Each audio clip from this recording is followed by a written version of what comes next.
புதிய வாழ்க்கை.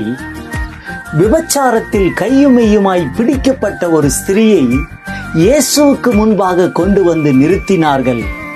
அவள் மேல் கல்லெறிய அநேகம் பேர் சூழ்ந்து கொண்டிருந்தார்கள்.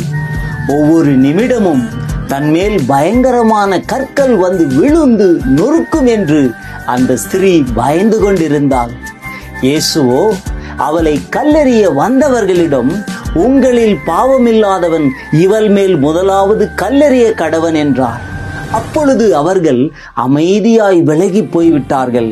இயேசு அவளை நோக்கி, நீ போ, இனி பாவம் செய்யாதே என்றார்.